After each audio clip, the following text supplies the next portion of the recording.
Buenas tardes, ¿me escuchan, jóvenes? Sí, que se escucha. Perfecto. Espérenme un cachito. Hay varios de los compañeros que siguen pidiéndome que les inscriba.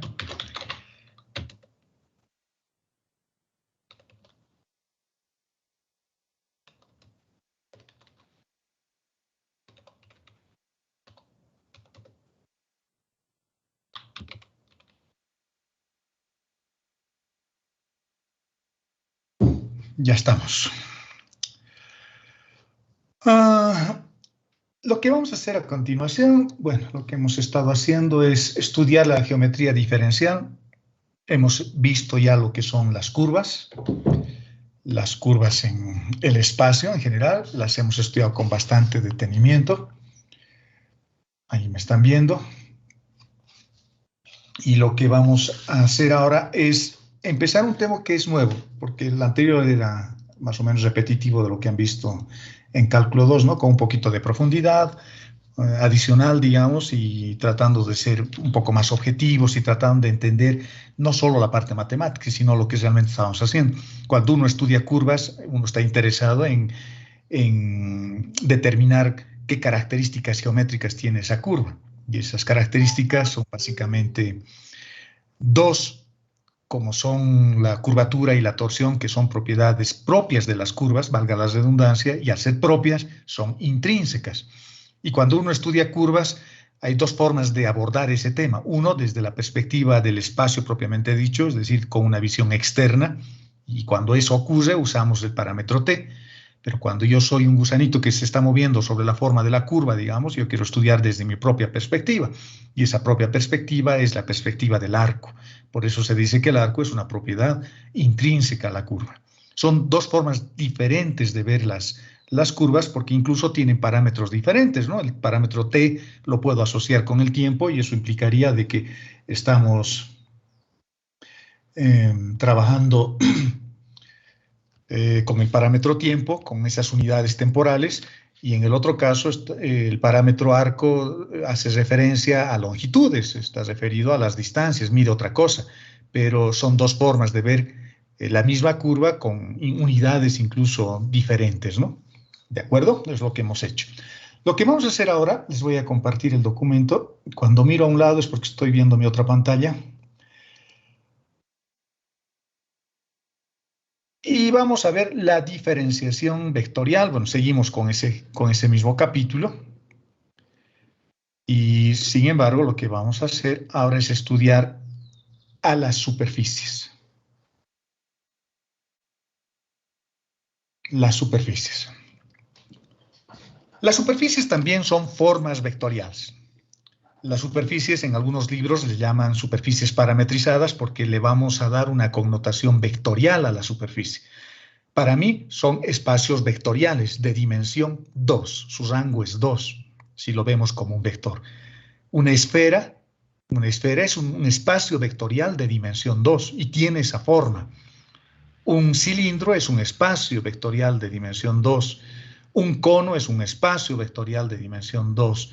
Un paraboloide hiperbólico es un espacio vectorial de dimensión 2. Cualquier superficie que se desarrolle dentro del espacio vectorial de dimensión 3 es un espacio vectorial de dimensión 2. Es un subespacio y tiene su propia base y demás cosas. Y cuando solo me refiero a las componentes de ese vector, decimos que la ecuación está parametrizada y es lo que estoy colocando acá, superficies parametrizadas. Fíjense cómo estamos definiendo matemáticamente esa situación.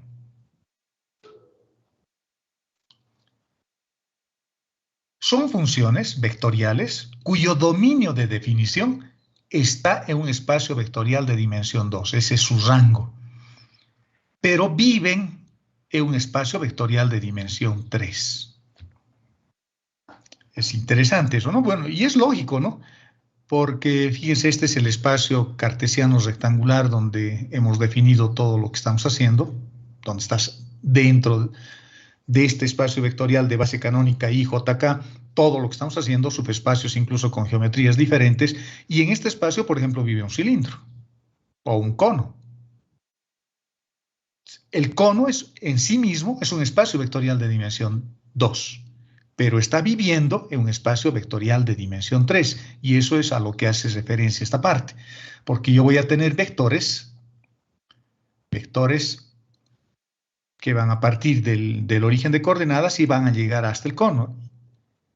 Y estos vectores le van a ir dando forma al cono. Estos vectores que le dan forma al cono es el espacio vectorial de dimensión 3, porque estos vectores están en el espacio.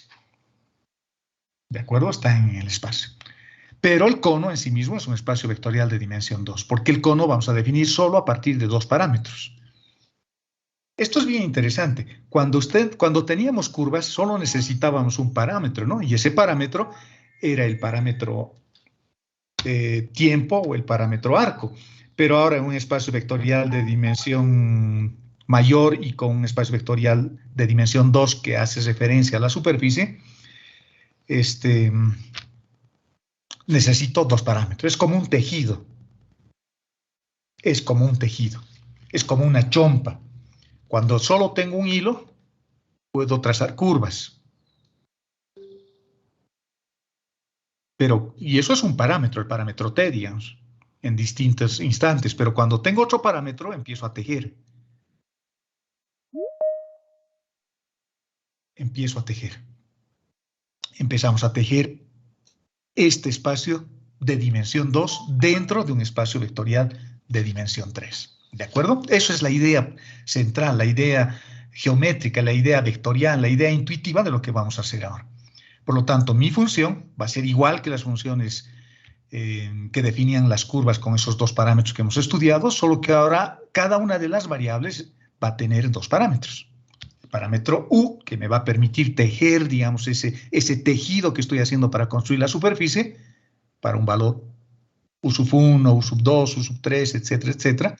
Es como tejer una chompa. Y la otra, las líneas verticales o las líneas horizontales, dependiendo cómo lo vean ustedes, serán las otras hebras de mi tejido que me va a permitir tener ahora una superficie. Es bien interesante, ¿no? Antes tenía solo curvas, por lo tanto solo podía definir esa curva a través de un parámetro. Ahora tengo dos parámetros y con esos dos parámetros puedo tejer esta superficie de dimensión 2 que puede tener cualquier forma geométrica, puede ser un cono, puede ser un cilindro, puede ser una esfera. ¿De acuerdo? Ahora,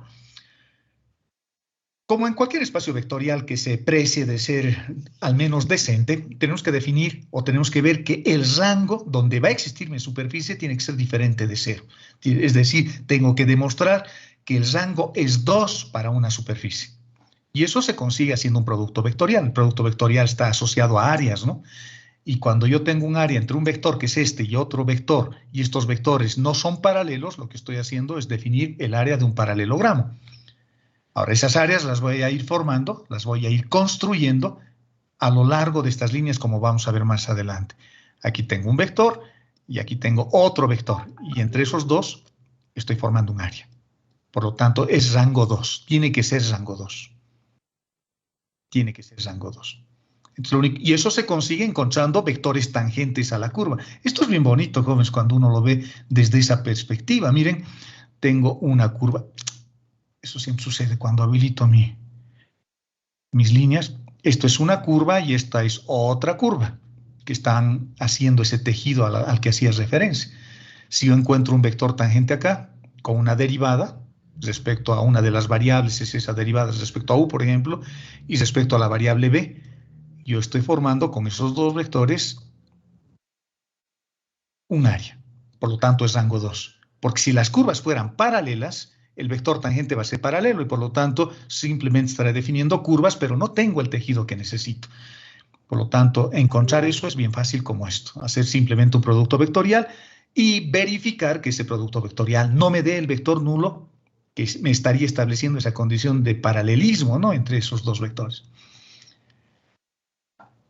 Y haciendo exactamente eso, cuando yo hago un producto vectorial, no se olviden que que nosotros generamos con ese producto un vector, un pseudo vector, porque el producto vectorial me da dos vectores, ¿no? Me da un vector hacia arriba, un vector hacia abajo, un vector a la derecha, un vector a la izquierda, porque es un vector que depende de la quiralidad. Es decir, que puedo obtener vectores con sentido contrario, aunque tengan el mismo tamaño y la misma dirección, pero son dos vectores diferentes.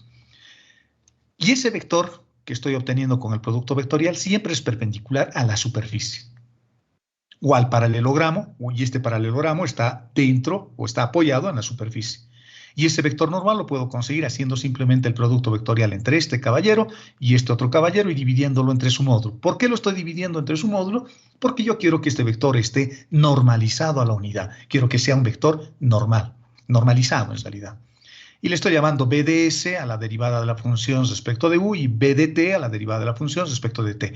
Es la misma función vectorial, solo que lo estoy representando, igual que esta, por ejemplo, solo que lo estoy representando ahora con dos letras diferentes. S y t, y a la función le estoy llamando b. ¿De acuerdo? Y fíjense, este es un buen dibujo porque nos está mostrando exactamente lo que les acabo de decir. Cada una de estas líneas, esta por ejemplo, está definido para un parámetro, para el parámetro, por ejemplo, t, y las otras están definidas para el parámetro s. Entonces, como son dos líneas, porque estoy formando un tejido, puedo encontrar el vector perpendicular a ambos haciendo el producto vectorial entre las derivadas de cada una respecto a cada una de las variables, y estoy formando un paralelogramo acá, ¿no? Un paralelogramo. Por lo tanto, yo ya me puedo ir dando cuenta que el rango 2 está asociado a una superficie. Siempre va a estar asociado a una superficie. El rango 2, dimensión 2, el tamaño vectorial 2. Y como el producto vectorial depende de la quiralidad, depende de la regla de la mano derecha, estas superficies se dice que son orientables, tienen un sentido, Si la superficie es cerrada, el sentido del vector normal siempre es externo, ¿de acuerdo? Y por lo tanto puedo encontrar en cada punto de la superficie, en cada uno de estos puntos, infinitos vectores perpendiculares a la superficie, infinitos. Tantos como las estrellas del cielo, tantas como los granos de arena en una playa, infinitos, jóvenes. Y si voy pensando un poco más, y empezaría a darme cuenta de que el tamaño de cada uno de estos vectores va a ser el área del paralelogramo, y por lo tanto, si lo sumo, podría aproximarme al área de la superficie. Qué interesante. Querrá decir que el área de una superficie está vinculado, está asociado al vector normal de una superficie. Ahora, estas superficies están parametrizadas en términos de dos parámetros. El parámetro u, el parámetro b, o el parámetro s o el parámetro t, dependiendo de qué nombre o qué letra quieran usar. El nombre de su mascota, su nombre, el nombre de su enamorada, de su papá, de su mamá, lo que ustedes quieran. Normalmente se usan u y b. U de uva y B de vino, que son dos cosas que me gustan, por ejemplo. Ahora, ¿cuáles son las condiciones de parametrización? ¿Se podrá parametrizar siempre una superficie? ¿Siempre podré llevarlo a una forma vectorial? Sí, normalmente siempre se lo puede llevar, pero hay algunas condiciones que se tienen que cumplir, mínimas. Una, la función vectorial con dos parámetros, por supuesto, tiene que ser derivable, ¿no? Porque si no puedo derivar, no voy a poder encontrar la derivada de b respecto de t o la derivada de b respecto de s, no voy a poder hacer mi producto vectorial, etcétera, etcétera. Tiene que ser derivable. Esa es la primera condición. Dos, debería ser inyectiva. Inyectiva quiere decir que debería haber una correspondencia biunívoca 1 a 1. Un parámetro o un par de parámetros, un vector en realidad, formado por los parámetros u y b, debería estar asociado solamente a un punto de la superficie, no a dos, para que sea función. De otra forma sería solo una relación. Tercera condición, tiene que ser rango 2, no puede ser rango 3. Eso veían en álgebra lineal también, cuando calculaban el rango como la cantidad o la dimensión del espacio columna, o el número de filas que tiene una matriz, ¿no? Una cosa así. Veamos un ejemplito. Esas son las únicas tres condiciones. Son condiciones bien sencillas. Tiene que ser derivable, debería haber una correspondencia 1 a 1 y el rango tiene que ser 2. Veamos un ejemplo. Este es un buen ejemplo de una función parametrizada. Es una forma vectorial de una superficie. Y esa forma vectorial me están diciendo que es esta. A ver, ¿quién me dice que se llama esta superficie? A ver, alguien de la clase.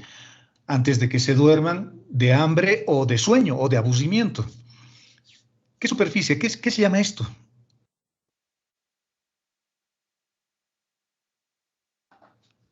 Bueno, una pregunta más fácil entonces les voy a hacer. ¿Me están escuchando? Sí, sí. Ya, esa pregunta está bien respondida. ¿Qué se llama esta superficie? Un elipsoide. Un elipsoide. Correcto, es un elipsoide. Esta es la forma escalar del elipsoide. Esta ecuación está expresada como una ecuación de punto. Y esta está expresando como una ecuación vectorial. Igual que una circunferencia. Una circunferencia era x al cuadrado más y al cuadrado igual a 1 o igual al radio. Pero también tiene su forma vectorial. No sé, 2 veces por el coseno de t, 2 veces seno de t. Tiene su forma vectorial. Acá estoy haciendo exactamente lo mismo. No hay ninguna diferencia. Y me están dando además unas condiciones para saber de dónde a dónde varía U y de dónde a dónde varía B. Y si me acuerdo un poco de cálculo 2, esto se parece mucho a las ecuaciones esféricas, a los límites en las variables esféricas, ¿no?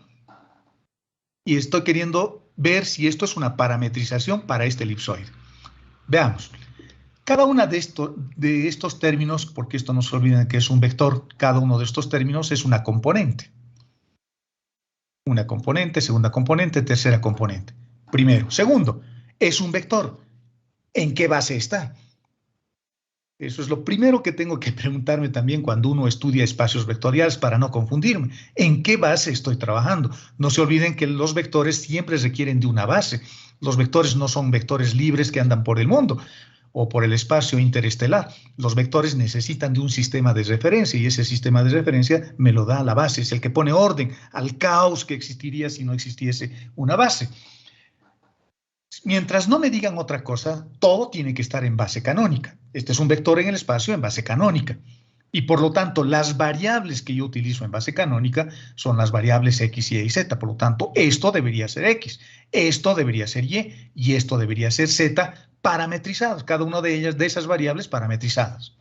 Y es lo que hacemos, ¿no? X, y z. ¿De acuerdo?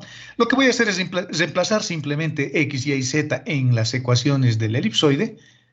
X vale esto elevando al cuadrado, y vale esto elevando al cuadrado, y z vale esto elevando al cuadrado. Vamos a simplificar, fíjense en el numerador voy a simplificar un poquito, porque este a puedo cancelar con este b al cuadrado puedo cancelar con este, y el c al cuadrado puedo cancelar con este, y me quedan simplemente los términos del numerador.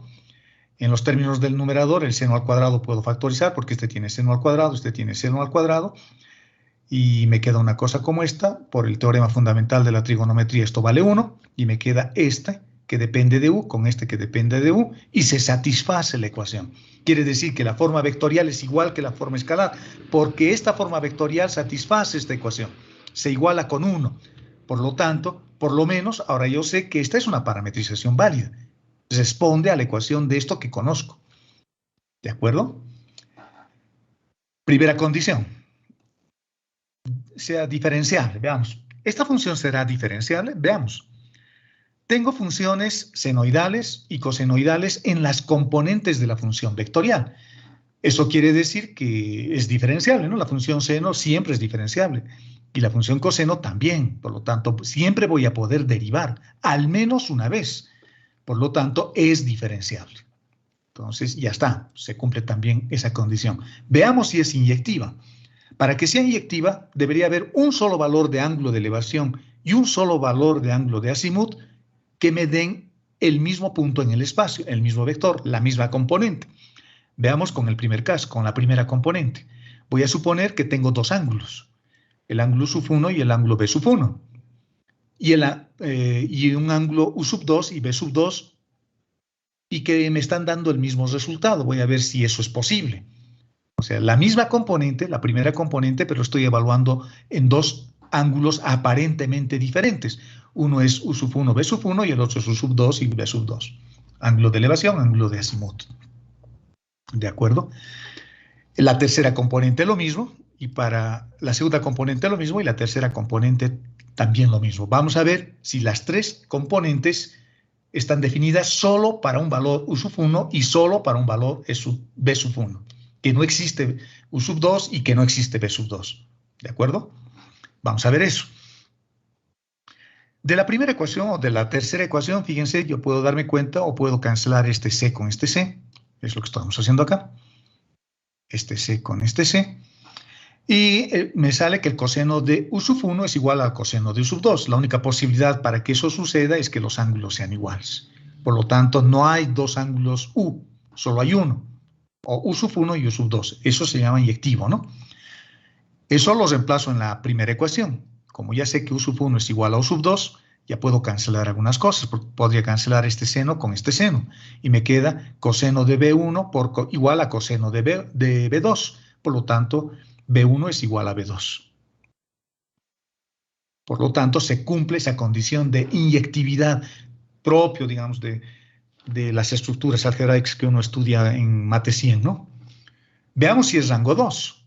Veamos si es rango 2. Bueno, sí va a ser rango 2. No hice ya el ejercicio porque lo único que tengo que hacer es agarrar este vector, derivarlos respecto de U, derivarlos respecto de B y hacer el producto vectorial. Es largo, me ha dado flojera. Es largo, pero es diferente de 0. Es más, les puedo decir cuánto va a salir.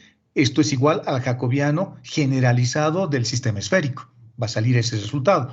A, B, C, R al cuadrado por el coseno del ángulo de elevación. Eso va a salir diferente de 0. ¿De acuerdo? Por lo tanto, estoy verificando con este pequeño ejemplo que la parametrización es correcta, es inyectiva, la función es diferenciable y es rango 2. Por lo tanto, esta es una forma válida para expresar vectorialmente a una superficie como una función vectorial. Perfecto. Pero ¿qué pasa si me lo dan así a la función y yo quiero hallar una parametrización? Yo quiero llevarlo a su forma vectorial. Las formas vectoriales siempre son más poderosas, son más manejables, me abren el horizonte, veo o trabajo dentro de un espacio vectorial. En cambio, las ecuaciones escalares de punto como esta que tengo súper rayada acá, tienen más limitaciones. Es más difícil de manipular. En mi opinión, por supuesto, en mi opinión. ¿Qué pasa ahora entonces si tengo una superficie como esta y quiero llevarla a su forma vectorial? Antes de que lo quiera llevar a su forma vectorial, una pregunta para la clase, otra pregunta para la clase. ¿Qué superficie es esa? X al cuadrado más y al cuadrado más z menos 2 elevado al cuadrado igual a 4. ¿Qué superficie es esa? Espero que me contesten mientras tomo un poco de agua. ¿Una esfera? Una esfera. Correcto. Correcto, jóvenes. Es una esfera. ¿Pero es una esfera centrada en el origen de coordenadas o no? No. Ya, no.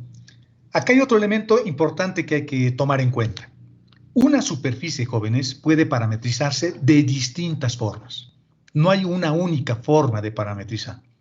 Y en esta esfera puedo parametrizarla hasta de 2 formas. Y tal vez hasta de 3.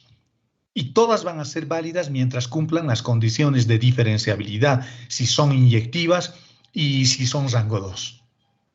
Para parametrizar una superficie, una forma sencilla de hacer es apoyarnos en lo que hemos aprendido en cálculo 2, vale decir, acordarnos de las coordenadas cilíndricas o de las coordenadas esféricas.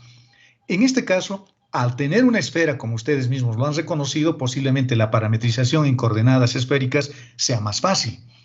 Es decir, llevarlo a la forma esférica, llevarlo a la forma vectorial, mejor dicho, apoyándome en las coordenadas esféricas. Pero también lo puedo llevar a una forma vectorial apoyándome en las coordenadas cilíndricas. Y en muchos casos es hasta más fácil las coordenadas cilíndricas que las esféricas. Fíjense, lo voy a parametrizar en coordenadas cilíndricas a esta función vectorial. Y no se olviden, tienen que aparecer 2 parámetros, no pueden haber 1, porque si apareciese 1 es una curva. Y si aparecen 3, sería una hipersuperficie, un espacio vectorial que ni en la semana de ingeniería nos imaginaríamos, ¿no? O en carnavales que está a una semana. Así después de haber bailado mucho y haber festejado mucho. Cuando estemos viviendo un espacio vectorial de dimensión 4, tienen que aparecer solo dos, porque estamos hablando de una superficie. Tiene que haber un tejido. Esta esfera va a ser como un calcetín que lo voy a tejer con 2 hilos, con 2 palillos. Eso significa rango 2. Lo que voy a hacer es agarrar mi ecuación, nuestro súper amigo que es la esfera, que es este. Voy a simplificarlo un poquito, voy a desarrollar este término cuadrático y me voy a quedar con una cosa como esta. Fíjense que aquí aparece la ecuación de una esfera, centrada en el origen de coordenadas, y hay un término de desplazamiento. Pero no lo voy a parametrizar usando coordenadas esféricas, lo voy a parametrizar utilizando coordenadas cilíndricas. Interesante, ¿no? Voy a meter una esfera dentro de un cilindro, eso es lo que estoy haciendo. Lo que estoy haciendo es una cosa como esta, para que se entienda mejor gráficamente. Tengo mi esfera que está trasladada respecto del origen de coordenadas, y a esta esfera lo voy a meter, o la voy a meter mejor. Tengo una amiga que me corrige cuando hablo mayúsculo, femenino y masculino, porque siempre yo hablo en masculino, todo. Lo voy a meter dentro de un cilindro a nuestra esfera. La vamos a meter dentro de un cilindro a nuestra esfera. ¿De acuerdo? Y las coordenadas cilíndricas son estas. Ya sabemos, las conocemos. En coordenadas cilíndricas, z se mantiene constante. Por lo tanto, como tengo acá un término que puedo parametrizar en coordenadas cilíndricas, porque x al cuadrado más y al cuadrado es igual a radio al cuadrado, eso lo dejo como radio al cuadrado, z se va a quedar como está, z se queda como está. De esta ecuación es más fácil despejar el radio, despejo el radio en términos de z, y esto que hemos encontrado como radio en términos de z lo voy a meter acá, en las coordenadas cilíndricas. Por lo tanto, el efecto geométrico que estoy obteniendo es de introducir una esfera dentro de un cilindro. Y el radio lo reemplazo por esa última ecuación que hemos encontrado, y las otras se mantienen. Tita se mantiene para el coseno, tita se mantiene para el seno, el radio lo estoy reemplazando con esta ecuación que hemos encontrado, y ya tengo la forma vectorial de mi esfera trasladada en el origen de coordenadas, respecto al origen de coordenadas, y utilizando como parámetros a z y a tita. En este caso, u tendría que ser z o tita, y b, z o tita. Pregunta, ¿quién debería ir primero? ¿Debería ir primero tita como u, o debería ir primero z como u?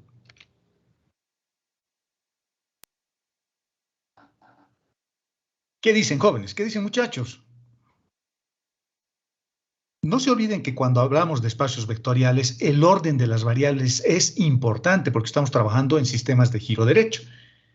Por lo tanto, por ejemplo, en el plano, en el espacio x, y, z, la primera variable es x, la segunda variable es y, la tercera variable es z. Cada una de esas variables está asociada a un índice numérico 1, 2 o 3. Y en coordenadas cilíndricas también existe un orden. La primera variable siempre es el radio, la segunda variable siempre es el ángulo, y la tercera variable siempre es z. Z siempre está al final de todos, ¿no? Z es el menos querido. Por lo tanto, para mí, u debería ser el ángulo, y b debería ser z. ¿De acuerdo?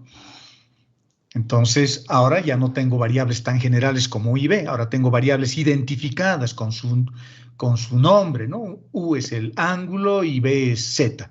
Como tengo dos parámetros, esos dos parámetros me están configurando la forma vectorial de una esfera trasladada respecto del origen de coordenadas. ¿Cuál será su dominio de definición? El ángulo tiene que dar una vuelta completa. Por lo tanto, debería variar de 0 a 2pi, partiendo del eje X, ¿no? El eje X es el eje rojo acá. Bueno, partiríamos de acá en realidad y daríamos una vuelta así. Y Z va a variar desde 0 hasta 4. Este dibujito lo he hecho en el GeoGebra, lo podríamos haber hecho en MATLAB también. Y Z siempre va a variar de 0 a 4, porque solamente hasta Z igual a 4 existe la esfera. Si ustedes dibujan esta esfera, esa esfera... según los ejes, fíjense, si x vale 0 y y vale 0, z va a valer 4 y 0. Voy a resolver un sistema de ecuaciones. Este voy a resolver, ¿no? Este. Y voy a cortar en 4 y voy a cortar en 0. Por lo tanto, su dominio de definición va de 0 a 4. Y el ángulo va a dar una vuelta completa. Por lo tanto, si yo hago variar θ de 0 a 2pi y z hago variar de 0 a 4, voy a dibujar esta esfera. Pueden hacer la prueba en MATLAB. Dibujen en MATLAB. Averigüen cómo se grafican superficies vectoriales en MATLAB. Hay tutoriales en el Internet. Y si ponen esos límites, θ de 0 a 2pi y z de 0 a 4, les apuesto que se los va a dibujar una esfera. Podemos apostar su nota. ¿De acuerdo? Veamos otro caso. Un ejemplo, bueno, el siguiente ejemplo.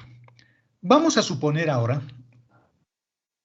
que a mi superficie, que puede ser una esfera, puede ser un cono, puede ser un cilindro, lo que queramos, me lo están dando como una función escalar de punto, es decir, como una cosa como esta, así como esta. Esta es una función escalar de punto. Y a partir de eso, a partir de una función que puede ser cualquiera, fíjense, lo estoy poniendo como una forma genérica acá, y además es una función explícita porque z está despejada, me están pidiendo que haya un vector normal a z. Normal a z, es decir, perpendicular a la variable z. Bueno, creo que la pregunta está incluso mal hecha. Lo que deberíamos decir es hallar un vector normal a la superficie. También podríamos decir a z, ¿no? Pero podríamos pensar confundidos un poco de que quiero encontrar un vector al eje z, pero en realidad no me estoy refiriendo a eso. Estoy pidiéndoles de que hallemos un vector normal a la superficie, a esta superficie genérica cualquiera, donde z está despejado. Me refiero a eso. Y un vector normal a una superficie es un vector así, ¿no? Perpendicular a la superficie. Ese es un vector normal a la superficie. No se olviden que estamos hablando de superficies orientadas. Si yo quiero encontrar un vector perpendicular a una superficie como es. En realidad ya lo podemos hacer. Dígame cómo lo puedo hacer. Esto es cálculo 2. Esto es lo que han visto en cálculo 2 cuando veían el capítulo de funciones multivariable, cuando veían el gradiente, cuando veían derivadas parciales y esas cosas. Bueno, en realidad ya les he dado la respuesta. ¿Cómo puedo hallar un vector perpendicular a la superficie? Pregunta para la clase. Para los jóvenes que están despiertos todavía.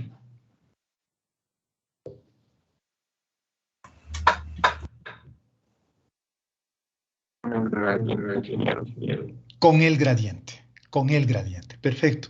Para empezar tendría que volverlo una función implícita, ¿no? Y luego con el gradiente encuentro un vector perpendicular a la superficie. Y es el gradiente, el género de esa palabra es masculino, es el gradiente. ¿De acuerdo? Muchas veces decimos la gradiente, o sea, cometen los mismos errores que yo a veces, pero es el gradiente. Lo que voy a hacer es lo siguiente, voy a parametrizar esta superficie utilizando un método que se llama parametrización de Monge. ¿Y en qué consiste esa parametrización de Monge? No se olviden de que estas superficies tienen que estar parametrizadas en función de dos variables, que pueden ser cualesquiera, el radio, el ángulo, u, v, o también pueden ser x y y. Y dos parámetros. Lo que tengo que hacer es poner z en términos de x y de y. Y de hecho ya me lo han dado. Z está como una función que depende de x y de y. Por lo tanto, lo único que voy a hacer es utilizar el vector de posición. Este es el vector de posición. X, Y, Z, que puede representar una curva si X, Y y Z dependen de dos parámetros, de un parámetro, que puede ser intrínseco o extrínseco, y si de X, Y y Z dependen de dos parámetros, va a ser una superficie. Y estoy usando la base canónica, quiere decir que el vector que estoy formando está en base canónica, son variables de la base canónica, X, Y y Z. X lo voy a dejar como X nomás. Y lo voy a dejar como y nomás, pero a z lo voy a reemplazar por la función que es una función f que depende de x y de y. Cuando hago eso, cuando utilizo el vector de posición y reemplazo z por las variables x y y, usando esta función, a eso se le llama parametrización de Monge. ¿De acuerdo? Es la parametrización de Monge. Monge con G. Entonces ya tengo mi forma vectorial. Voy a usar la forma vectorial y no el gradiente para encontrar ese vector perpendicular a la superficie. ¿Qué es lo que tengo que hacer? Tengo que hacer las derivadas. Voy a derivar esta función respecto de x. Y la derivada de esta función respecto de x va a ser la derivada de x respecto de x, 1. La derivada de y respecto de x, 0, porque y no depende de x. Solo z depende de x y de y. Y la derivada de z respecto de x va a ser f de x. Y eso lo tengo que multiplicar en producto vectorial con la derivada de todo esto respecto de y. La derivada de esto respecto de y es 0, la primera componente, porque x no depende de y. La derivada de y respecto de y vale 1. Y esta función f minúscula depende de x y depende de y. Por lo tanto, encontraré su derivada parcial respecto de y. Y tenemos nuestros dos vectores. Ahora, lo que tengo que demostrar es que esto no sea 0, ¿no? Porque si es 0, no sería rango 2 y por lo tanto no sería una superficie. Haciendo el producto vectorial, si ustedes se acuerdan este método, bueno, no sé si han aprendido, es en realidad lo mismo. Anulo esta fila y formo un menor. 0 por f de y es 0 y f de x por 1 es 1. Como estoy yendo en sentido contrario, pongo menos 1. Luego, esa línea verde lo desplazamos acá y no se olviden que por la expansión de Laplace ahora tengo que cambiarle el signo, ¿no? Voy a tener 1 por f de x, es f de x negativo ahora, menos 0. Bueno, el 0 no tiene signo y no hay problema, así que ya tengo eso. Y luego la línea lo desplazo hasta acá y tengo un tercer menor en la dirección de acá y eso me da simplemente 1. Es lo mismo. Y es esto el resultado. Fíjense que el resultado es diferente al vector nulo, por lo tanto es rango 2 y por lo tanto es una superficie. El vector normal lo voy a encontrar unitario derivando este vector, perdón, normalizando este vector, ¿no? Normalizando este vector. Y eso quiere decir tener el vector, que lo estoy expresando acá como una terna ordenada, es el mismo vector, dividido entre su módulo.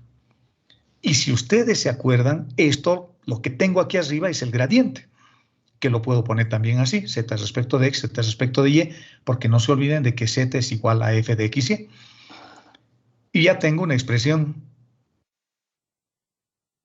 para encontrar vectores normales unitarios en términos de o a partir de una función que no era un vector. Lo he vuelto vector usando parametrización de Monge. ¿De acuerdo? Estas cosas que les voy mostrando como ejemplos, jóvenes, es bueno que se acuerden, porque cuando uno resuelve ejercicios, cuando uno vaya a encontrar el flujo que atraviesa un campo vectorial, por ejemplo, una superficie, y a esa superficie la quiero parametrizar, la quiero llevar a su forma vectorial, puedo usar la parametrización de Monge que estoy aprendiendo acá. ¿De acuerdo? Puedo hacer todo eso, por eso estoy poniendo estos ejemplos. Les estoy poniendo algunos ejercicios propuestos para que ustedes en su casa lo puedan ver. Veamos el primero. Quiero hallar una expresión también para el vector normal unitario, es decir, un vector normalizado, pero ahora la función escalar ya no me lo están dando como una forma explícita, me lo están dando como una forma implícita. Fíjense que z no está despejado. Es como si tuviese una superficie como esta, ¿no? X a la y más y a la z, por ejemplo, y menos una cosa como z por x, una cosa así. Igual a 0, digamos. Vamos a suponer que es una superficie. Me estoy inventando una ecuación. Vamos a suponer que es una superficie. Esta, por ejemplo, no podría utilizar con esta fórmula, porque en esta fórmula requiere que z esté despejada. Y si ustedes se fijan acá, z lo tengo en el exponente. Tal vez lo podría complicar más poniendo un z por acá y un z en el denominador de este primer término. Entonces, despejar z ya va a ser prácticamente misión imposible.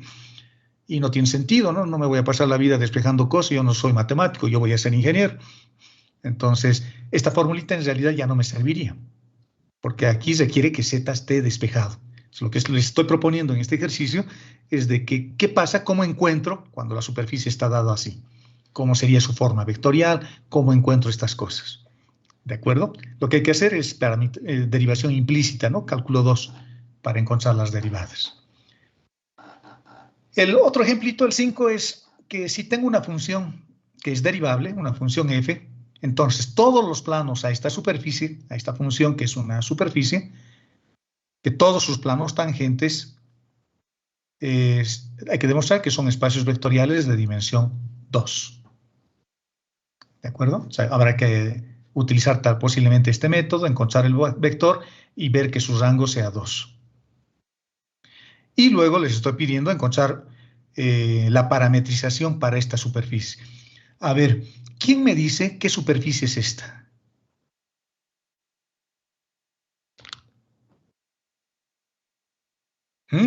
¿Se acuerdan?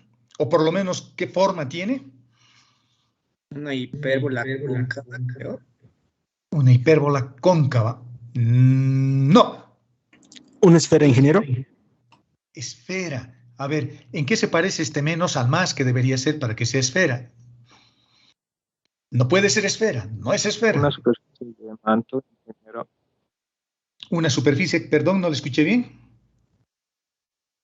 Una superficie de, no sé, no me acuerdo cómo se llama, de manto Ya. o Voy a de hacer el doble dibujo. hoja. Voy a hacer el algo dibujo así, y ustedes me van a decir cuál de ellos es. ¿Es así? Como una manzana comida. Bueno, no es necesario acordarnos los nombres, ¿no? Pero por lo menos debería poderme reconocer por su dibujo. ¿O será así?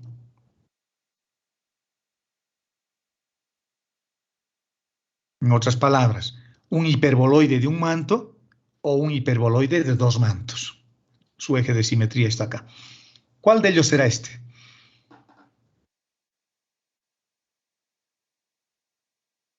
de la derecha, ingeniero. El hiperboloide de un Segundo. manto, ¿no? Sí, ese. Este. Para darnos cuenta, fíjense, tenemos que hacer solamente esto, miren. No hay Z. No hay Z. Intersección con el plano Z igual a 0. A, una circunferencia de radio 1, debe estar acá. No hay X. Tengo Y al cuadrado menos Z al cuadrado igual a 1. Una hipérbola puede ser esta. Una de las ramas de la hipérbola. Por lo tanto, es esta, ¿no? Si hubiese un signo menos acá, sería este. El hiperboloide de dos mantos. ¿De acuerdo? Entonces, busquemos una parametrización para esta función. Ahora, para hacer parametrizaciones, siempre piensen en lo que les he comentado hace rato.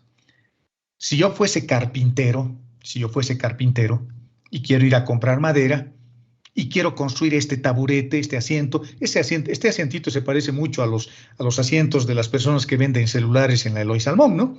Muchos hemos ido por ahí, tal vez hasta tengamos una tienda por ahí, y a veces nos fijamos que hay unos asientitos más o menos parecidos a este hiperboloide de un manto. Cuando vayan por la Eloy Salmón o si tienen una tienda ahí y se sientan, dirán, me estoy sentando sobre un hiperboloide de un manto. Cuando yo quiero construir esto, si yo soy un carpintero, una madera para construir esta que podría comprar podría ser una madera así, una esfera. O podría comprarme un cilindro y sobre eso empezar a tallar. O podría comprarme un paralelepípedo y empezar a tallar a partir de este tronco de madera que tiene la forma de este paralelepípedo el asiento o el hiperboloide de un manto que quiero. A ver, si yo fuese el carpintero o todos nosotros fuésemos el carpintero, ¿cuál de estas figuras rosadas, geométricas que he dibujado es mejor? Se adecua mejor al hiperboloide de un manto.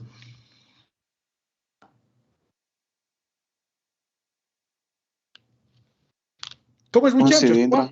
El cilindro, ¿no? Si puedo comprar esto, por supuesto, puedo comprar esto y puedo construir a partir de esto. Matemáticamente puedo usar coordenadas esféricas para parametrizar esta superficie, lo puedo hacer.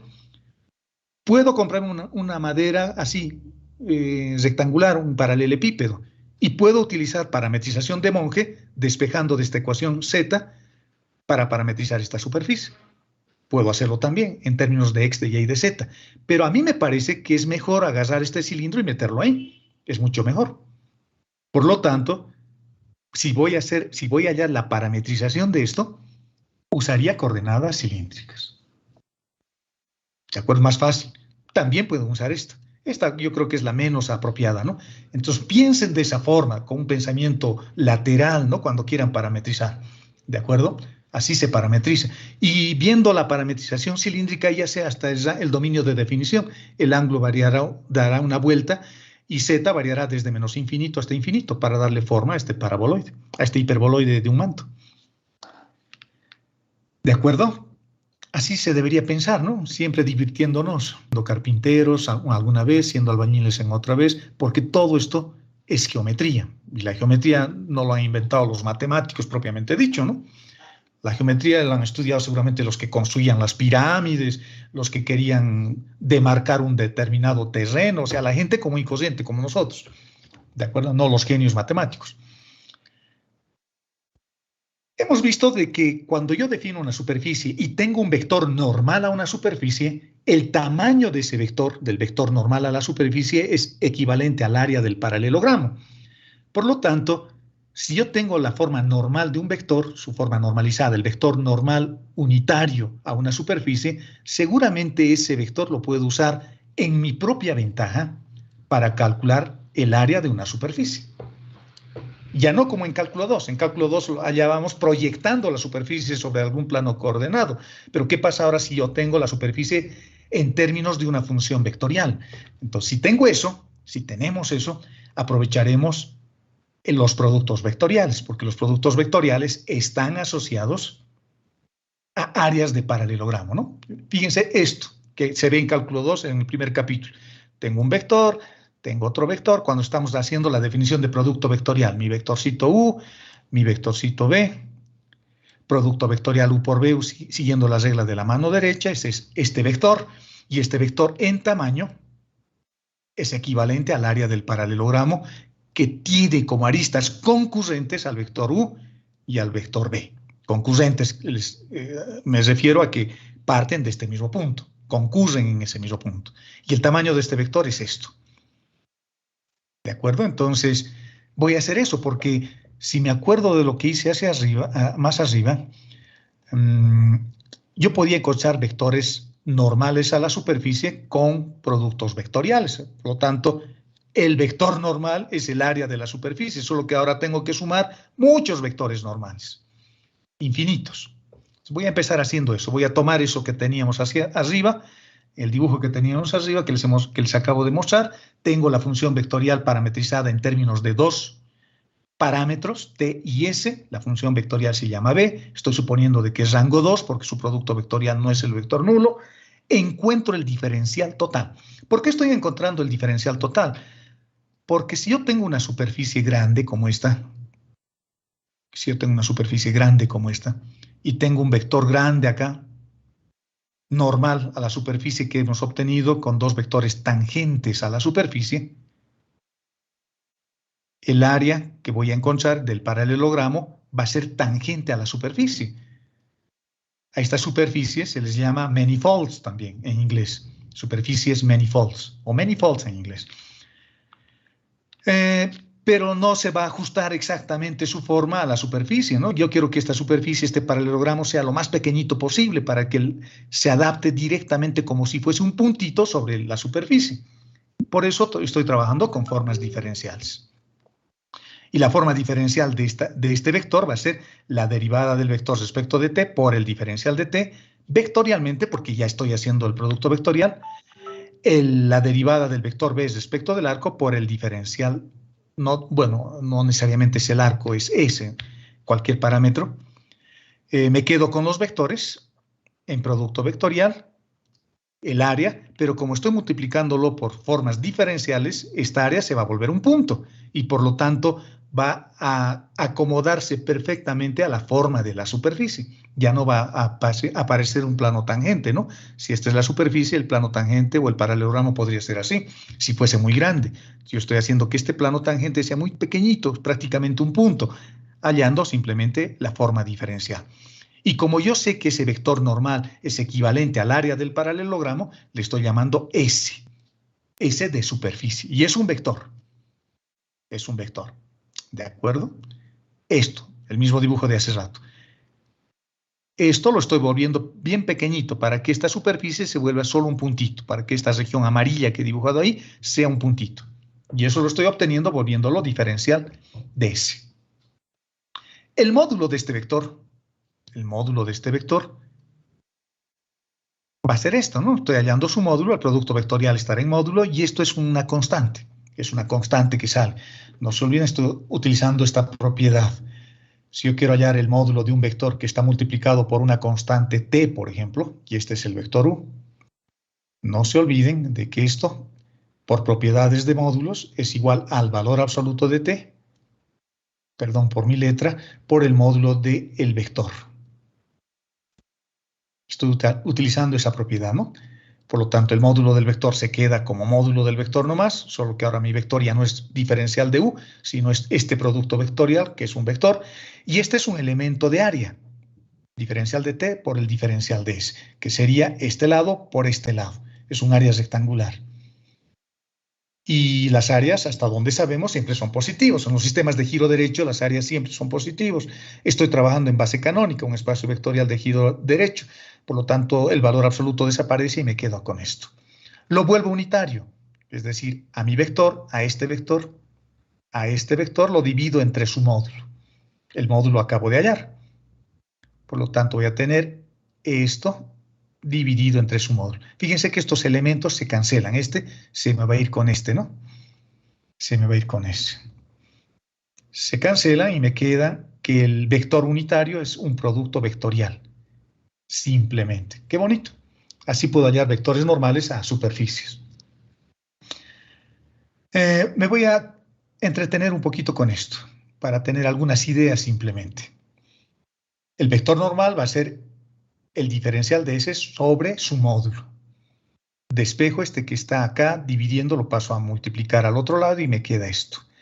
Si yo quiero calcular un área, yo necesito el módulo de esa área. Por lo tanto, de esta expresión voy a tratar de despejar el diferencial de S, el que no tiene la flechita encima, el que es el módulo del vector. ¿Y cómo voy a despejar el diferencial de S? Porque no hay división entre vectores, ¿no? No está definido. Los vectores o se multiplican o se suman y nada más, pero no divido entre vectores. No está definido la división entre vectores, ni entre matrices, si se han dado cuenta. Hay algunos algoritmos que parecen simular una división, pero realmente la división no existe. La única manera de despejar este término diferencial de S escalar, sin la flechita encima, es con un producto vector escalar. Voy a multiplicar en producto escalar a ambos lados. El lado izquierdo me va a quedar esto y el lado derecho me va a quedar esto. Estoy multiplicando en producto escalar n por n. Es decir, el producto escalar es con el vector n. N con n es el vector, el módulo del vector normal unitario al cuadrado. Y como es unitario, vale 1. Y por lo tanto ya he despejado. Ya he despejado. Y tenemos una formulita para encontrar áreas de superficie con un producto escalar. Y si yo analizo este producto escalar, me daría cuenta de que estoy haciendo una proyección. Estoy proyectando este vector sobre el vector normal unitario. Por lo tanto, el área de una superficie siempre es proporcional a los vectores normales a la superficie. ¡Qué bonito!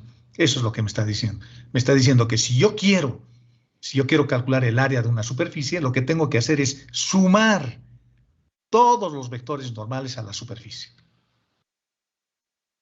¿De acuerdo? Esto es una idea intuitiva simplemente. No voy a usar esta formulita cuando quiera hallar el área de una superficie. Para hallar el área de una superficie me voy a quedar con esto. Me voy a quedar con eso. Más fácil. Voy a volver a tomar esa expresión que teníamos ahí arriba. Como tengo dos variables, haremos dos cuadraturas. Una cuadratura para T y otra cuadratura para S. Y ya está. Ya tengo una expresión, una fórmula que me permite encontrar el área de una superficie cuando yo tengo a mi superficie expresada como una función vectorial, de variable vectorial. Una función que tiene o que usa dos parámetros a la entrada, el parámetro U y el parámetro B, o el parámetro T y el parámetro S al que hemos hecho referencia en este caso, y a la salida yo voy a tener un vector de 3 componentes, porque mi superficie vive en el espacio. Es como tender la cama, jóvenes. Ese es un buen ejemplo de lo que es una superficie. Imagínense que yo tengo mi cama así, y que se tiende, vamos a suponer, una vez al año. Y en esta cama tengo las sábanas, ¿no? Las sábanas. Y cuando yo tiendo y sacudo mi sábana, la sábana forma una superficie como esta. Su dominio de definición es esto. Una superficie sobre el colchón. El colchón es un espacio vectorial de dimensión 2. Es una superficie, es plano. Pero el dominio de definición me está permitiendo encontrar una superficie que sería esta que tengo acá arriba, que es el colchón que estoy la sábana que estoy sacudiendo. Ese es un buen ejemplo. Y es un ejemplo que no me estoy inventando. Hasta en los libros aparece este ejemplo. Me dice una superficie que vive en el espacio vectorial de dimensión 3, pero su dominio, la entrada acá, su dominio es un espacio vectorial de dimensión 2. Y esta formulita, jóvenes, es una forma alternativa para calcular áreas de superficie a la que ustedes tenían en cálculo 2. En cálculo 2 tenían una cosa como esta. Tenían una integral doble, una integral, el símbolo de una raíz. Tenían una cosa así como esta, por ejemplo, z respecto de x al cuadrado, más la derivada de z respecto de y al cuadrado. ¿Se acuerdan de esta fórmula, jóvenes? O su memoria es de corto alcance. ¿Qué dicen? ¿Se acuerdan de esta formulita? Esto han de ver el anterior semestre. Sí. ¿Se acuerdan, no? Esto, calculaban áreas de superficie, sí. Agarraban esta superficie, lo proyectaban sobre su dominio de definición y colocaban límites acá. Pero tenían que construir esta cantidad subintegral que es adimensional, no tiene dimensiones, es simplemente un factor de escala, porque yo voy a colocar límites en el plano X y con este factor de escala lo que estaría en realidad encontrando es el área de este otro, del que tengo aquí arriba porque es más grande. Y este es el factor de escala. Se usaba esta formulita y habían variaciones de esta fórmula, ¿no? Cuando lo proyectaba en el plano XY, cuando lo proyectaba en el plano XZ o cuando lo proyectaba en el plano YZ. Este también es al cuadrado. Y nada más.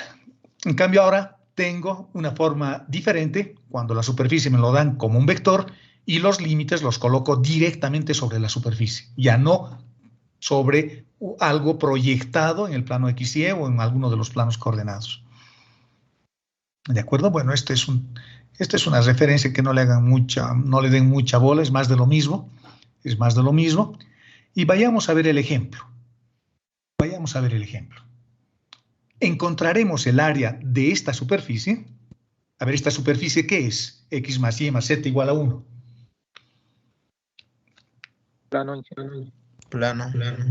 Plano, correcto. Este plano, a ver, ¿qué dimensión? Si lo veo como espacio vectorial, ¿qué dimensión tiene?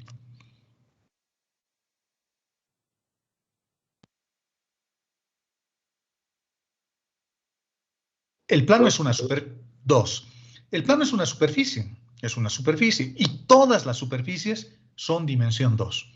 Una esfera es una superficie, dimensión 2. Un cono es una superficie, dimensión 2. Un cilindro es una superficie, dimensión 2. Un paraboloide hiperbólico, dimensión 2. Todos son dimensión 2. Las dimensiones 3 son volúmenes. La esfera es solo una burbuja. Es hueca por dentro. Por lo tanto, es dimensión 2. Es como si agarrara mi plano y le doy la forma de una esfera, pero por dentro está hueco. Cuando yo pudiese entrar dentro de la esfera como si fuese un minero hasta el centro de la Tierra, ahí se vuelve dimensión 3. Porque aparte de moverme sobre la superficie, puedo entrar dentro de la esfera. Y eso sería dimensión 3. ¿De acuerdo? Si yo estoy queriendo encontrar el área de este plano, pero que está dentro de un cilindro, entonces más o menos sería mi dibujo así. Tendría mi plano, es un dibujo esquemático, ¿no? No es muy pretencioso, digamos. No quiero hacer algo sofisticado, porque yo no soy arquitecto ni dibujante. Yo soy, o pretendemos ser ingenieros, entonces mis dibujos a veces no salen muy bien. Y cuando intersecto el plano con este cilindro, aparece esta región que es del plano. Yo quiero hallar el área de estito. Del plano que está dentro del cilindro. ¿De acuerdo? ¿Cómo lo hago? Lo puedo hacer como cálculo 2. Exactamente igual. Despejo Z, porque lo primero que tengo que hacer es identificar el área de quién voy a hallar. Aquí tengo dos superficies. Aquí tengo el plano y aquí tengo un cilindro.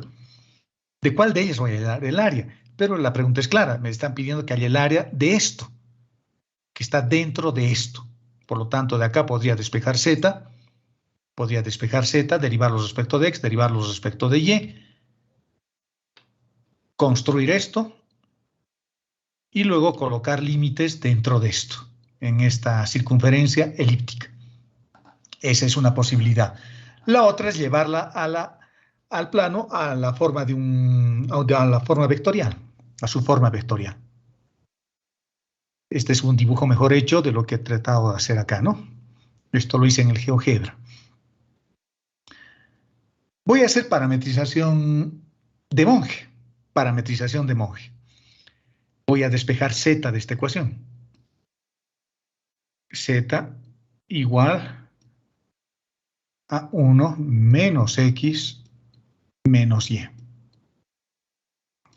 Por lo tanto, mi función vectorial dependerá de x y de y, digamos. De x y de y. Y esto será igual a x simplemente, a y simplemente, y a z, que vale 1 menos x menos y. ¿De acuerdo? Estoy usando parametrización de Monge. Solo que ahora voy a parametrizarlo además a las variables x y y usando esto directamente. Usando esto. Y para eso voy a usar coordenadas cilíndricas. En coordenadas cilíndricas no se olviden de que x es igual al radio, que le estoy llamando u, por el coseno del ángulo, que le estoy llamando b. Esta no es una circunferencia exacta, ¿no? Esto es un elipse. Por lo tanto, este 2 que tengo acá me está molestando para que sea una circunferencia. Por lo tanto, eso se elimina con las ecuaciones de transformación. Ese 2 lo estoy dividiendo en y, pero no lo estoy dividiendo como 2, lo estoy dividiendo como raíz de 2. ¿Por qué? Porque cuando yo quiera parametrizar voy a hacer lo siguiente. Voy a tener r coseno del ángulo, eso es x, bueno, le he llamado u al radio y al ángulo le he llamado b en el ejemplo que estoy haciendo, pero en polares o en cilíndricos es así. Este 2 me molesta, por lo tanto yo pondría más. En lugar de y voy a colocar r seno del ángulo.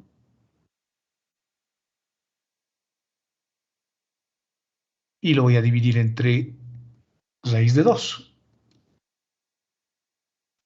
De tal forma que al elevar al cuadrado ambas ecuaciones, al elevar al cuadrado, eso me va a dar el 1 que tengo acá. 1. Por lo tanto, x es igual a u coseno de b, o mejor dicho, u coseno de b, y y va a ser u seno de b dividido entre raíz de 2, para que tenga 1 acá. Ese truco estoy haciendo para generalizar las coordenadas cilíndricas, ¿no? Ya tengo x, ya tengo y, y como estoy usando parametrización de Monge, ya tengo z. Z va a ser 1 menos x menos y. 1 menos x menos y. Y ya tengo esto parametrizado. Solo eso tengo parametrizado. Luego me va a tocar encontrar el radio y el ángulo, ¿no? O el u y b. Pero ya tengo parametrizado solo esta parte celeste. Para encontrar áreas, hemos dicho de que voy a usar la forma vectorial. Ya tengo estas son las componentes del vector, de mi función vectorial. Lo que voy a hacer es derivarlos respecto de u. X derivados respecto de u es coseno de b, que lo tengo acá. Y respecto de u es seno de b sobre raíz de 2. Y z respecto de u me va a quedar coseno de b negativo y u sobre raíz de 2, seno de b sobre raíz de 2 negativo. Ya está. Luego voy a derivar nuevamente estas ecuaciones ahora respecto de b. Respecto de b me va a dar menos u seno de b. Respecto de b me va a dar u raíz de 2 por coseno de b. Y respecto de b me va a dar más u seno de b y menos u raíz de 2 por coseno de b. Hacemos nuestro producto vectorial. Fíjense aquí el producto vectorial lo estoy haciendo matricialmente, ¿no? Lo podría hacer también como una transformación lineal, también lo puedo hacer con determinantes, también lo puedo hacer como la definición de producto vectorial utilizando las componentes, lo puedo hacer como yo quiera. Hay muchas formas, yo lo estoy haciendo matricialmente, que es una forma diferente de la forma con determinantes. Anulamos esto, multiplico esto por esto y menos esto por esto. Luego anulamos la segunda fila y hacemos lo mismo, sin olvidarnos de cambiar el signo por la tabla de signos que existe en la expansión de Laplace, y luego encontramos la tercera componente anulando la tercera fila y encontrando este menor. Y haciendo todas esas operaciones, que ya no las puse acá, que lo pueden demostrar fácilmente ustedes, obtenemos eso. Este es el vector superficie, este es el vector área, ¿de acuerdo? Y la formulita que voy a usar es esta, ¿no? Esta. necesito hallar su módulo. Necesito hallar el módulo de este vector que he encontrado. Y el módulo es esto, raíz de 6 sobre 2 por 1. Eso sale su módulo. Ahora tengo que empezar a colocar mis límites. Para mis límites no se olviden de que el área que estoy haciendo lo tengo que encerrar en este cilindro. Los límites están definidos por el cilindro. Y el cilindro que tiene esta ecuación, que está subrayado, que ya no se ve, son coordenadas polares generalizadas. Por lo tanto, voy a usar esto que teníamos antes para colocar mis límites, ¿no? Para hallar mis límites. Eso es cálculo 2, por eso lo estoy haciendo rápidamente. X valía esta ecuación. En lugar de Y voy a reemplazar esta otra que teníamos como ecuación o como parametrización para la variable Y, sin olvidarme del 2 que tenía por delante, y ahora en lugar de colocar menor o igual, voy a simplemente trabajar con la condición de frontera, con la ecuación de frontera, igualándolo a 1, olvidándome del símbolo de orden. Ahora este 2 que tenía acá, como por arte de magia, se anula, con este 2 que tengo en el denominador, porque está elevado al cuadrado, no se olviden, de donde yo obtengo que el radio vale 1. Y el ángulo dará una vuelta completa, de 0 a 2pi. Por lo tanto, varía de 0 a 1 y el ángulo de 0 a 2pi. Integramos fácilmente y ese es el resultado. Este ejercicio, jóvenes, yo les invito cordialmente a que lo puedan resolver usando el método de las proyecciones. ¿Dónde está eso? Pueden calcular y ver que sale lo mismo, solo que ahora lo estamos haciendo vectorialmente, directamente sobre la superficie, y esta es proyectando sobre el plano XY. Y la proyección sobre el plano XY ya tengo, es esto. Es eso. Así que es relativamente simple, más fácil tal vez, no sé. Depende que les guste. Veamos otro ejemplo. Ahora vamos a hallar el área de la parte de este cono. Es un cono estándar a 45 grados, no hay mucho lío, pero solo en el manto superior, en Z positivo, pero la parte que quiero calcular, el área que quiero calcular del cilindro, está contenida en este otro cilindro, o del cono quiero decir, está contenido en este cilindro que está desplazado respecto al eje X. En el GeoGebra es una cosa como esta. El cilindro es lo que está rojo y el cilindro desplazado es el azul. Y el área que quiero calcular es, vamos a ver si con otro color para que se note mejor, solo esta partecita. Si yo veo el cono desde arriba, bueno, ahí ya no lo van a ver, al amarillo. Si yo veo desde arriba, desde el plano XY, estoy viendo desde arriba, el cilindro es una cosa como esta, ¿no? Y el cono, bueno, es infinito, pero haciendo un corto en algún momento voy a tener esto. Si yo quiero hallar esta partecita, el área de estito. ¿De acuerdo? El que está contenido dentro de este cilindro. Estoy cortando un pedazo del cono con este cilindro y quiero hallar el área de ese pedacito del cono que hemos cortado con el cilindro. El cono. Imagínense que tengo el cono así. Un cono corto, no es un cono infinito, con una determinada altura. Si tengo ese cono,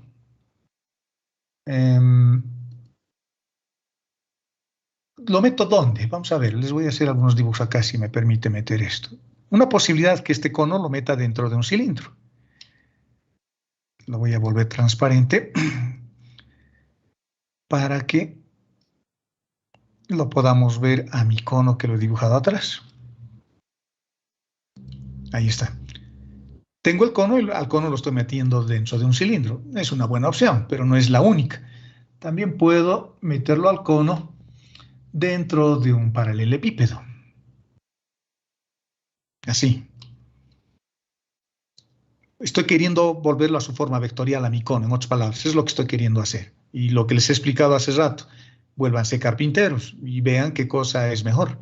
Entonces tengo ya una segunda opción. Al cono lo meto dentro de este paralelepípedo o lo meto dentro de este cilindro. La otra opción que tengo es que yo lo meta dentro de una esfera. No tengo una esfera acá, pero vamos a hacer algo parecido a una esfera, digamos eso, y esa es mi esfera. ¿Cuál creen que es la mejor superficie para trabajar con el cono? ¿El cilindro, el paralelepípedo o la esfera que les estoy mostrando?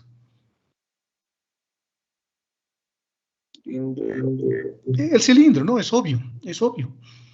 Así que nos olvidamos de las esferas y nos olvidamos de este otro y me quedo con el cilindro. Por lo tanto, uso coordenadas cilíndricas. Para eso hago este pequeño análisis tan trivial, ¿no?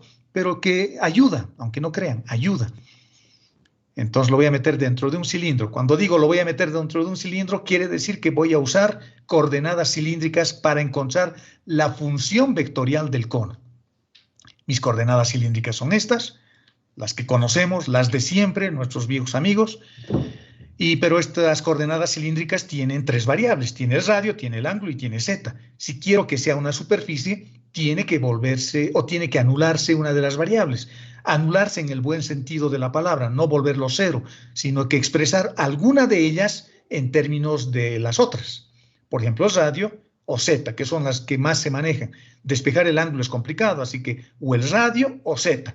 ¿Y cómo elimino? ¿Cómo elimino el radio en términos de z o cómo elimino z en términos del radio? Con la ecuación del cono, porque esa es la superficie que quiero llevarlo a su forma vectorial. Tomo la ecuación del cono, me va a ayudar la ecuación del cono porque es el cono el que quiero meter dentro de estas ecuaciones y eso es exactamente lo que estoy haciendo. Estoy metiendo a este cono, dentro de nuestro cilindro. Dentro de nuestro cilindro. Exactamente eso estoy haciendo. Entonces tomo el cono, que es este, reemplazo las coordenadas cilíndricas, x al cuadrado más y al cuadrado me sale radio al cuadrado, tengo z al cuadrado, elimino los términos cuadráticos, los exponentes, y me sale que z es igual al radio, para esta ecuación. Por lo tanto, o reemplazo el radio en términos de z, o reemplazo z en términos del radio, cualquiera de ellos. Aquí nos hemos desligado de z, y solo me quedo con el radio. Y esto ya es el cono dentro del cilindro. Bonito, ¿no? Así se hace. Ahora ya tengo dos variables. Tengo el radio y tengo el ángulo. Empezamos a derivar. Porque necesito el elemento de área. Después voy a colocar los límites. Después me voy a pelear con que la partecita que me interesa es la que está dentro del cilindro. Ahora solo estoy encontrando el elemento de área del cono. Solo estoy encontrando eso. Luego voy a ver si hallo acá, o en cualquier otro lado del cono el área que quiero. Solo estoy parametrizando. Solo estoy encontrando el elemento de área del cono. Y eso se encuentra con un producto vectorial. Siempre se hace lo mismo. La derivada de esta función respecto del radio, coseno de tita, seno de tita y 1. La derivada de estas ecuaciones paramétricas respecto del ángulo, menos r seno de tita, r coseno de tita y 0. Hacemos su producto vectorial y tengo esto. Hallo su módulo porque necesito hallar el módulo y me queda una cosa como esta. Bien sencillita. Por lo tanto, si yo quiero calcular áreas sobre un cono, para ese cono que me han dado, puede haber otro cono, pero para ese específicamente voy a usar esta formulita. Y para este cono específicamente, su elemento de área es esto. Puede ser diferente para otro cono. Para un cono que ya no esté a 45 grados, para un cono más abierto, para un cono más cerrado. Es decir, que puedo encontrar el elemento de área para cualquier tipo de cono. Ya está, ya tengo esto. Ahora recién le voy a poner sus límites. Los límites lo voy a colocar en el plano r-tita. Y el plano r-tita está en el plano x-y. Ahí está su dominio de definición. Y en el plano x-y tengo una cosa como esta. En el plano r-tita, ¿no? Es ahora este cilindro que está desplazado en el origen de coordenadas. Por lo tanto, eso estoy dibujando. Porque aquí voy a colocar límites. Ese es el dominio de definición de esta partecita del cono. Si ustedes proyectan esta partecita del cono sobre el plano x-y, ese es su dominio de definición. En el plano radio y ángulo. Y esa es la figura, ¿no? Entonces, lo que voy a hacer es agarrar la ecuación de ese cilindro, lo voy a reemplazar en términos de área y de tita porque necesito eso. Polares, en otras palabras, o cilíndricas en el plano. Y a partir de eso ya sé que el ángulo va a variar de 0 a... El radio va a variar de 0 hasta la ecuación de esta circunferencia, que vale r2 coseno de tita, estoy reemplazando acá. Y el ángulo puedo hacer variar de 0 a pi medios o de menos pi medios a pi medios. Si yo coloco de 0 a pi medios, tengo que multiplicar por 2, porque estaría calculando el área solo de esta parte, ¿no? Solo de esta partecita.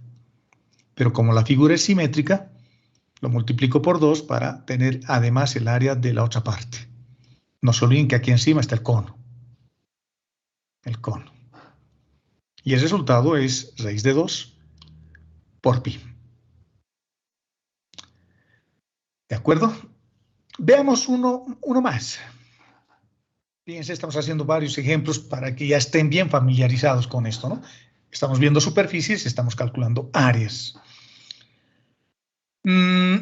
Tengo una región cuyo dominio de definición está dada por estos valores de variables, ¿no? Este rango de variación de las variables. Tita dice que varía de 0 a 2pi y el radio varía, dice, de 0 a 1. Parece que es una circunferencia. Un círculo en realidad, porque la circunferencia es el perímetro y el círculo ya es el área, ¿no? Y la superficie dice que está definida de esta forma. Ya me lo han dado en su forma vectorial. Me están dando las ecuaciones paramétricas de la superficie. Hallar su área de superficie. Es muy parecida a la anterior en realidad. Encontramos las derivadas. En realidad este ejemplo, jóvenes, este ejemplo que estoy haciendo acá, lo puedo resolver haciendo esto que hemos hecho, pero el ejemplo que les estoy poniendo es algo que les dije que no le prestemos atención todavía, a esta formulita. A esta formulita. En lugar de hacer todo esto que les estoy mostrando, alternativamente también puedo hacer uso o puedo encontrar ese producto vectorial haciendo esto. Haciendo esta forma, que no les decía que no le pondremos mucha atención, es más de lo mismo, les decía, pero les voy a mostrar cómo se manejaría esto, ¿de acuerdo? En lugar de encontrar la forma vectorial de la superficie y hacer las derivadas y hacer el producto vectorial, yo puedo hacer de manera directa una aplicación de esta formulita. Vamos a ver cómo se trabaja con esa formulita. Es lo que estoy haciendo. Me han dado la superficie y esta es la superficie. Lo que voy a encontrar son las derivadas. Las derivadas. Vayamos a ver la formulita nuevamente. Debí haberme copiado, creo, ahí arriba. Si ustedes se fijan y se acuerdan de cálculo 2, estos son jacobianos. Entonces, al hallar estos jacobianos y al elevarlos al cuadrado, yo tengo esto. Entonces, lo que les estoy mostrando es una cosa súper interesante, ¿no? Bien bonito, que no aparece en ninguno de los libros que van a ver. Esto lo tengo de otro lado, un poco de la experiencia o un poco de ver de otras universidades. Lo que voy a hacer es encontrar esto con jacobianos, porque estos son jacobianos. Acuérdense, x y es respecto de v, y es z respecto de v, y xz respecto de v. Es una combinación de todas las variables. X con y con z y x con z. Esos jacobianos voy a encontrar. El primer jacobiano, x con y, es fácil, ¿no? Encontrar los jacobianos utilizando estas ecuaciones. O las ecuaciones de la superficie. La derivada de x respecto de r, coseno de tita. La derivada de x respecto de tita, menos r seno de tita. La derivada de y respecto de r, seno de tita. La derivada de y respecto de tita, r coseno de tita. Hallo su jacobiano y ya tengo r. Luego voy a hallar el segundo jacobiano, y con z y r con tita. La derivada de y respecto de tita de esta ecuación va a ser seno de tita. Perfecto. La derivada de y respecto de tita es r coseno de tita. Muy bien. Z respecto del radio, 1. Z respecto de tita, 0. Su jacobiano, esto por esto menos esto por esto, el determinante asociado es esto. Luego, la derivada de x respecto de r, hago exactamente lo mismo y obtenemos el tercero. Los elevo al cuadrado y simplifico y obtengo esto. Por lo tanto, mi elemento de área ya tengo, es r al cuadrado multiplicado por 2. No hay que olvidarse de que hay que sacarle una raíz, porque lo que tengo es esta formulita para encontrar áreas de superficie con jacobianos. Y ese elemento de área sale esto. Raíz de 2 por r al cuadrado en raíz, que es r por raíz de 2. Y bueno, el 2 lo saco, el radio se queda como está, coloco mis límites porque me han dado esos límites, me decían que variaba de 0 a 1 y el ángulo de 0 a 2pi. Y ya está. Calculamos. Otra forma. Interesante, ¿no? Por eso es bueno venir a clases. Por eso es bueno venir a clases.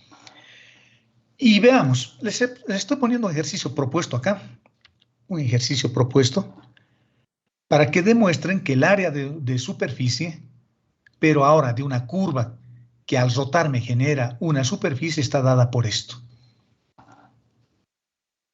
Así que échenle una mirada a cómo podríamos demostrar que el área de superficie, cuando tengo una curva en un determinado plano, fíjense, digamos el plano XY, en este caso tengo en el plano XY una curva que podría ser, por ejemplo, esta rama. ¿De acuerdo? Y lo voy a hacer girar alrededor del eje X. Entonces, al girar voy a tener una cosa así, como una especie de trompeta. Y si yo tengo solo esta función, me están diciendo que el área de superficie de esto es esto. Ahora, ¿por qué les estoy poniendo este ejemplo o este ejercicio propuesto? Porque se supone que esto lo han visto en cálculo 1. En cálculo 1 se ve volúmenes de rotación, áreas de rotación, y esta formulita seguramente lo han demostrado en cálculo 1. Acuérdense, es más de lo mismo. Más de lo mismo. ¿De acuerdo? Solo que ahora estoy generando una superficie haciendo rotar una curva. Una curva. Pero lo puedo demostrar también a partir de unas matrices de rotación básicas que les voy a dar a continuación y que pueden usar, como les voy a mostrar más adelante, para demostrar también esto. Fíjense,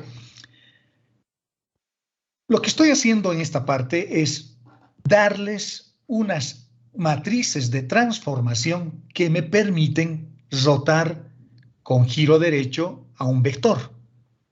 Y eso seguramente es importante para querer demostrar también esta fórmula. Vamos a ver de qué se trata. Imagínense que yo tengo un vector como este, Z', que le he llamado, pero en realidad no es Z', es el eje Z, que está girando en el plano XZ. Ha empezado a girar así, en giro derecho, y está girando alrededor del eje X. Si yo tengo un vector por acá, digamos, y quiero que este vector rote así, la matriz de rotación para conseguir esa rotación está dada por esta expresión. Ya no lo estoy demostrando, esto en álgebra lineal se demuestra. Ya no lo estoy demostrando. Y el ángulo de rotación es alfa, lo estoy midiendo sobre el eje X. Digamos que este vector rota 45 grados hacia este lado. Este vector. Entonces, ¿cómo hago eso? Fácil. Agarro el vector y lo multiplico por esta matriz y ya tengo un vector rotado. ¿De acuerdo? ¿Qué pasa si lo quiero rotar alrededor del eje Y? Ahora sí. Alrededor del eje Y. Si lo hago rotar alrededor del eje Y, la matriz de rotación es esta otra. Se los estoy poniendo ya como receta de cocina, ¿listo? Pueden tratar de demostrarlo, en algunos libros están demostrados. O también por su cuenta pueden tratar de demostrar. Alrededor del eje Z, más fácil, en el plano XY. ¿Qué pasa si quiero que ahora un vector rote sobre el plano XY? Su matriz de rotación es esta. ¿De acuerdo?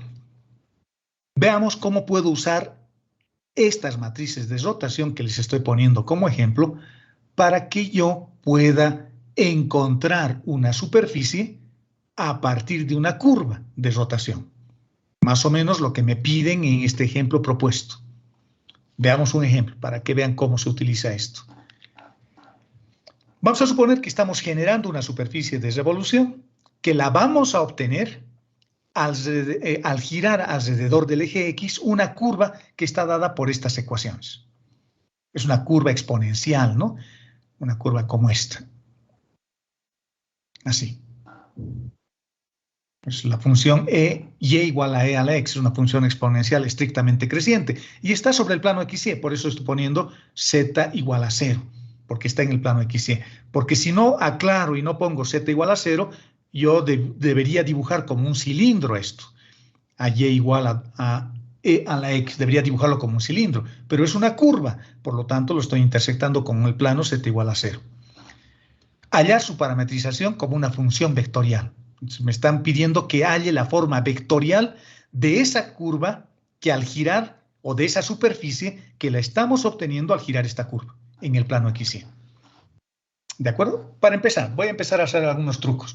Voy a usar algo parecido a la parametrización de Monge, solo que en lugar de usar X le voy a llamar U para generalizar un poco la idea. Si quieren usar X igual a X, es lo mismo. Por lo tanto, fíjense lo que voy a tener, que X sea U. Si X es U, Y por lo tanto ya va a ser E a la U. Y si yo pusiese Z igual a 0 acá, esto no es una superficie, esto es una curva en el plano XY, por lo tanto no me serviría, digamos, ¿no? Querer hacer eso. Yo tengo que generar una superficie, tiene que aparecer una variable más. Aquí solo tengo una, que es U o X. Solo tengo una, tiene que aparecer una variable más. ¿Dónde están esas variables? En los ángulos. Tita, beta o alfa. ¿Sobre quién estoy girando? Estoy girando sobre el eje X. Entonces agarro mi matriz de rotación sobre el eje X y esto lo voy a multiplicar con el vector que he generado o con la curva que tenemos y que nos han dado. La curva en el plano XY, esta curva. Yo estoy multiplicando esta curva por la matriz de rotación. Aquí están las otras escritas más bonito, lo que he puesto acá a pulso. Agarro mi matriz de rotación, pongo la curva, a X le hemos llamado U, Y ya sabíamos, y la curva está en el plano XY. Multiplico y ya tengo la forma vectorial de mi superficie. Qué bonito, ¿no? Bien sencillo, fácil. Ahora, si yo quiero hallar su elemento de área, supongan que quiero hallar el área ya de esta curva, yo quiero hallar su área, no sé, digamos desde acá, en el intervalo de X que va de 1 a 2, por ejemplo, solo esta partecita, el área de esta partecita. Entonces, hallo su elemento de área, como hemos aprendido, o con jacobianos o haciendo el producto vectorial. Estoy haciendo el producto vectorial, obtengo el vector, hallo su módulo, que es este. Se simplifica un poco y ya tengo su elemento de área. Ese es el elemento de área. Otra cosa es que sea fácil o difícil de integrar eso, ¿no? Es otra cosa. Yo no les voy a enseñar a integrar esas cosas. Pueden usar su máquina de calcular o alguna aplicación, pero ya puedo calcular un área. Y con eso damos por concluida nuestra clase del día de hoy. Superficies parametrizadas y áreas de superficie en su forma vectorial, con parametrización de Monge. Hemos aprendido a parametrizar superficies, hemos aprendido matrices de rotación para parametrizar superficies. Todo lo que hemos hecho ahora ha estado orientado a calcular áreas de superficie. ¿De acuerdo? A partir de una función, pero ahora función vectorial. Bueno, jóvenes, con eso damos por concluida nuestra clase. Ya me he cansado y también ya me he aburrido un poco, así que ya me quiero ir a almorzar. Tengo hambre además. ¿Alguna pregunta antes de que me vaya?